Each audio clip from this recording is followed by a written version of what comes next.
Johnny Dollar. Clark Tracy at Providential Assurance Company. Yeah, hiya, Clark. I'm glad I caught you in. Are you free to take an assignment? Sure, why not? Did you ever hear of Kennett, Missouri? No. It's a small town about 100 miles south of Memphis, Tennessee. So what goes? We have a little office in Kennett, only it's become pretty obvious that we put the wrong man in charge of it a few months ago. What do you mean? His name is Charles Kingsley St. Clair. Lived in Boston most of his life, and he's a Harvard man. So? He doesn't have the least idea how to deal with those people when it comes to any problems or adjustments. In other words, he simply doesn't belong. Well, the answer to that ought to be easy enough. Transfer him. Give him a job somewhere up here in New England. Exactly what we plan to do, and close up the office there in Kennett. Okay, then why call on me? Because of the death of one of the few remaining policyholders down there, a man named Casper Crump. Yeah? His widow, Eupha Crump, has to be paid the $5,000 as due her and, of course, sign for it. Well, what's so tough about that? St. Clair says that he can't do it. Why not? If you must know the truth, he sounded somewhat scared of the whole idea. Oh, now listen. So, Johnny, will you go on out there and take care of this thing for us and get us off the hook? But on the strength of what little you've told me. I know, but I'm sure St. Clair will be able to make it all perfectly clear to you. So I'll wire to him that you're on your way, okay? Oh, no, look. Johnny, I promise I'll okay your expense account without question, even tack on some kind of a fee. Well, now you're talking a language I understand. If the fee is big enough? Then you'll do it, fine. Now take it easy until we settle I'll the wire him right away. Clark! Then wait to get your report. Wait a minute, will you? Thanks a million, Johnny. Bye. Clark! Hello.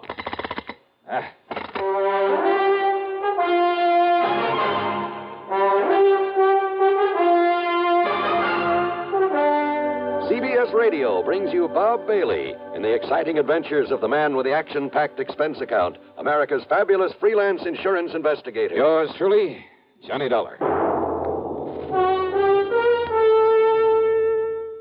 And now, Act One of yours truly, Johnny Dollar.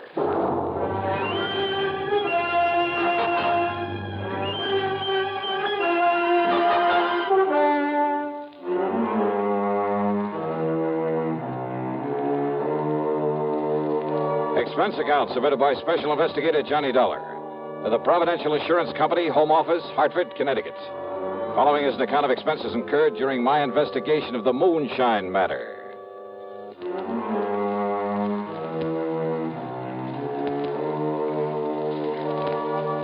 Expense account item 1, $75.45, plane ticket from Hartford to New York to Memphis, Tennessee. Item 2, $301 for a bus to Kennett, Missouri. I arrived shortly after noon. Yes, Mr. Dollar, I shall be glad to get away from here and get back to civilized country again, where I won't be looked at askance because I choose to dress for dinner. I see. I must admit that some of the natives living here in town are fine people, intelligent people. Oh, I'm sure they must be. This looks like a nice town. But the ones out in the country to whom my predecessor sold insurance, life insurance. Yeah, what about them, Sinclair? Poor white trash is all they are. Ignorant, illiterate. Moonshiners, for the most part. Oh? Only half a dozen of the policies he issued even have signatures on them. The rest are signed with an X. The people didn't even know what they were buying. Your predecessor must have been quite a salesman. Hardly a fit representative for a large insurance company, which, of course, is why the company got rid of him. Yes, Mr. Dollar, I shall be glad to get away from this, but until the insurance payment can be made to Mrs. Eupha Crump. Well, any reason why you just can't call her in here and hand her a check? Call her? How? What do you mean? She lives in the swamp, Mr. Dollar. In the swamp? 20-mile swamp up north of here. It's terrible country. It's hardly fit habitation, even for the wildcats and coons and otter and the cottonmouths that infest it. A treacherous, swampy jungle. Ah, I see. A veritable nest of moonshiners, too. And if you think a gentleman would dare to simply walk in among those people... So I'm no gentleman, so you sent for me. And don't forget that Casper Crump died under, shall we say, questionable circumstances. Oh, now, what do you mean by that? The natives all say it was murder. What do the police say? The police have sense enough to leave these people alone. They stay away from them. Oh, great. But, Mr. Dollar, if you can somehow clear up this one remaining account, get this money in to Mrs. Eupha Crump, and I have it here in cash all ready for you. Stick my neck out to save yours, huh? To be honest about it, yes. Okay. Let's say I'll try. How do I get to this 20-mile swamp?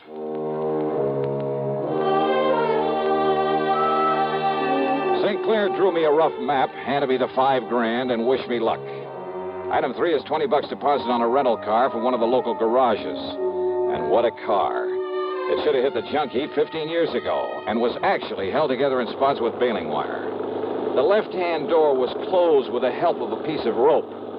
But it was transportation of a sort. I headed west a few miles and then north into some of the wildest country I've ever seen. It reminded me of the Everglades in Florida. The so-called road I followed was a deeply rutted set of wagon tracks full of mud and potholes. On both sides, the brush-covered, soggy swamp. There were huge, rotting logs crawling with water moccasins out sunning themselves. Yeah, I was glad I had some kind of a path to follow. And then up ahead, I saw a shack sitting on stilts to keep it above floodwater. But as I slowed down to make a turn over toward it, the gunshot from over by the cabin smashed into the windshield. I stepped on it and spun the wheel to get away. But the second shot caught a front tire. The car went into a skid.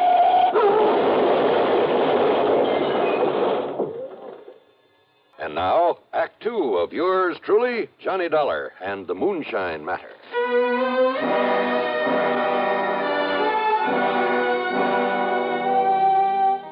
When I came to, I was lying beside the car at the edge of the muddy wagon tracks. As for my gun, well, it must have been thrown out of the holster into the swamp. I started to rise to see how much damage had been done to the car. But then I saw them. Two lanky, hard-faced men dressed in tattered jeans. One of them, the taller of the two, carried a long rifle, a vintage I'd seen only in museums. The other had picked up a piece of a tree limb for a club. And so as they came warily over to where I lay, I decided wisdom is the better part of valor. I played possum. I tell you, you made a mistake, Morphy. He ain't no revenue. Can't you see that? Maybe Cass and maybe not. Of course he ain't. I know every revenue in these parts, Morphy, and he ain't one of them. You think I killed him, Cass? He didn't hit that there tree hard enough to hurt his car none serious. And who is he, Cass? First we finds out if he's still alive or if he's dead. Well, I'm keeping this here gun onto him. You still alive, mister? See that, Morphy? Him still alive. What happened? Now, you watch him, Cass. Who are you? Me, my name's Cass Dingle, and this here is Morphy Teed. Now, you put down that gun, Morphy. You ask him who he is, Cass. Who are you, mister? Name is Dollar. Johnny Dollar. What you doing out here, Mr. Dollar? Well, I've come with some money. Some insurance money for Mrs. Eupha Crump. What's that mean, Cass? It mean that Miss Eupha gets some money on account of Casper was killed. She's a mighty fine woman, Mr. Dollar. She's a mighty fine woman, Mr. Johnny. You shut up, Morphy. Just 'cause I got a fancy for taking care of Miss Eupha now that Casper's gone, it's none of your business. Now, how much you got for Miss Eupha, Mr. Johnny? $5,000. What's the matter, you, Cass? Can't you see we got to get Mr. Johnny and all that money over to Miss Eupha? Now, come on now. If he be all right. You all right, Mr. Johnny? Well, give me a hand and we'll find out. Yes, sir. There you are, Mr. Johnny. Why, Mr. Johnny. What's the matter? That now holster. Ain't you got a gun for hit? I'm afraid my gun is somewhere out in that swamp. Now, that's too bad, ain't it, Cap? Morphy's right, Mr. Johnny. There's some folks around here liable they'd shoot first and find out about you after. Some folks, huh? Now, I made a mistake, Mr. Johnny, and I'm real sorry. But Cass, he meant somebody like Dade Whopper. Yeah, who's Dade Whopper? Why, he's the one that killed off Casper Crump. You sure of that? Yes, sir. Dade Whopper. But no matter who you are, you better look out for him, Mr. Johnny. Why do you say that? No matter who you are, he ain't gonna believe it. He's gonna think you come in here after him. Even if you tell him different? Even if the good Lord himself told him different. But now I got a jug in that cabin, Mr. Johnny. It'll fix you up real good. Then me and you can take the money to Miss Eufa. And then you better come back here and find your gun in case Dade Whopper shows up. Oh, don't worry about it. As soon as I turn over that money to you for Crump, I'm on my way.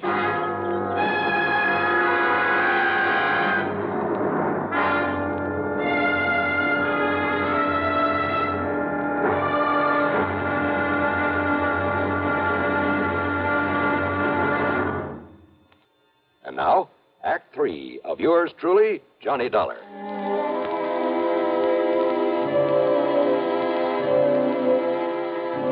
Cass Dingle's cabin. Well, I'm afraid I've never stepped into a more squalid, filthy, grimy place. How a human being could ever live in it, much less call it his home. After I join up with Miss Eufa, maybe she'll make it even nicer. Maybe even hang up some of them lacy curtains. Anyhow, on the excuse I needed all the fresh air I could get, I sat on the doorsill. As for the jug of corn liquor that Cass dug up, brother. Right out of Casper Crump's big still. That's Miss Eufa's now. The best there is. The first gulp had me gasping for breath. I felt like I was on fire inside. So Cass strained the tadpoles out of some branch water for a chaser. After the second snort, I was ready to tackle anybody in the world single-handed. Even Dade Whopper.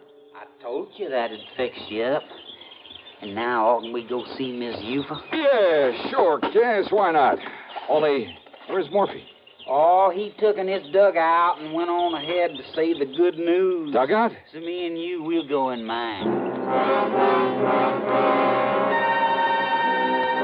Well, sir, if you've never ridden in one of those tiny dugouts, you have something not to look forward to. Every minute as he pulled us along through the swamp, I was sure the narrow little craft would tip over.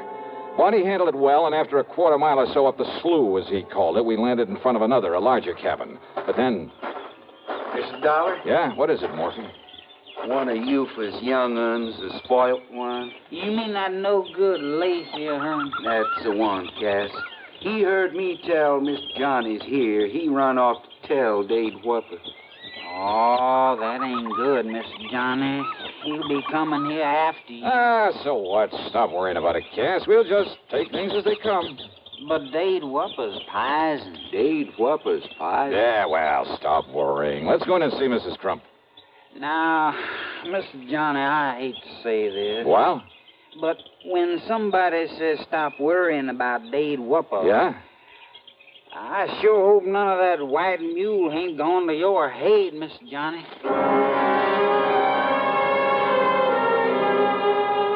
Mrs. Eufa Crump, much to my surprise, turned out to be a rather nice-looking girl of about 20, despite the fact she was the mother of 4 kids.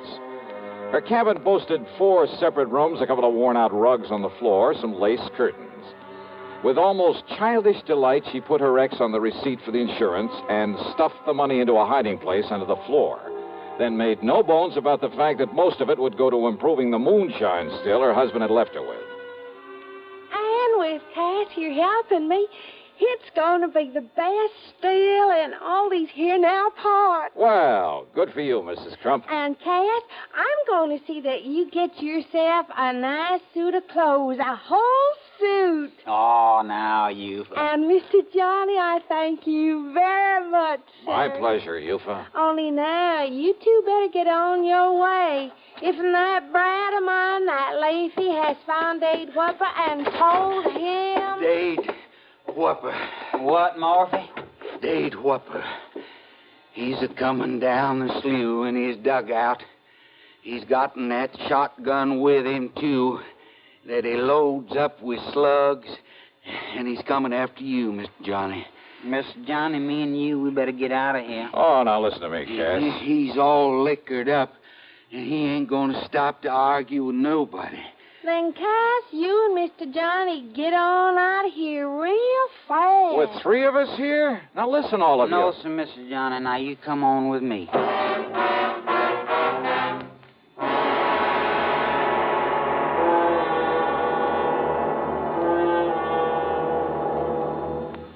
And now, Act 4 of yours truly, Johnny Dollar. Morphy was scared. My gun was somewhere out in the swamp. So again, it was a case of letting wisdom be the better part of valor.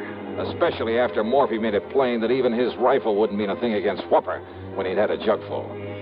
Morphy promised to do all he could to keep Dade from following us. But by the time Cass and I got halfway down the slough, we could see Dade coming after us. He was a big man, too. And though Cass was mighty skillful with the pushing pole, he kept gaining on us. We can't make it, Mr. Johnny. Then push us in anywhere, Cass. But we can try, sir. We can try. Morphy say that he keeps that thing loaded with slugs? Yes, sir. Drunk or sober. He can hit anything with hit. Then pull us over and we'll take our chances in the woods. He's not more than 35 or 40. Cass was dead before he hit the water. I jumped over after him into the shallow swamp. I started swimming over to a sort of island, a big grassy hummock. And over my shoulder, I could see that Dade was raising his gun again, aiming at me. I grabbed a lungful of air and went under. Changed my course, swimming toward a patch of tules, hoping I'd have enough breath to get to it. Several times as I swam along under the surface, I brushed aside something living. Maybe they were moccasins, I don't know. But they were nothing to the danger from the drink-crazed man with a shotgun. Finally, my lungs bursting, I reached the tules and came to the surface, emerging slowly and breathing as quietly as I could. Dollar! Dollar! I know you're out here. I know you come to get me, too, for killing Castle Crump. I held my breath. But you ain't gonna. But I'm gonna get you first. There ain't nobody get you away from me, you hear me? I can see the mud you stirred He when you could come track up me out by here. the mud I'd stirred up when I'd swum along in the water. He was ready with a shotgun to do the same thing to me he'd done to Cass, to kill me. And all I had were my two bare hands and my wits. I could hear him coming closer, closer. He was at the other side of the patch of tules now, his gun ready for me. I could see his hulking shadow now. I got you now, Dollar. I'm going to kill you now. Quietly, I slipped under the water again, and I swam hard for where I'd seen him. And then I found his legs, and with all the strength I had, I lifted him. No, you Dave! But he missed, and I struck him, and I struck him, and I struck him.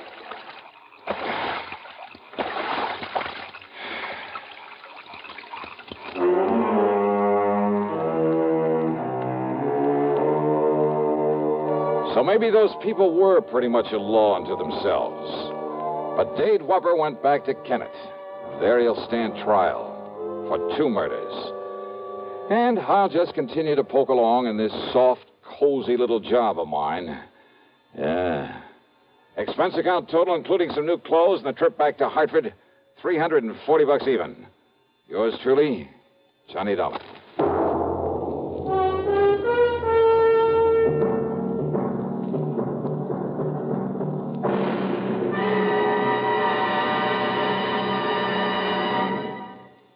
Our star will return in just a moment. Now, here is our star to tell you about next week's program. Well, next week I go deep underground into a copper mine to meet a killer in the dark. Join us, won't you? Yours truly, Johnny Dollar.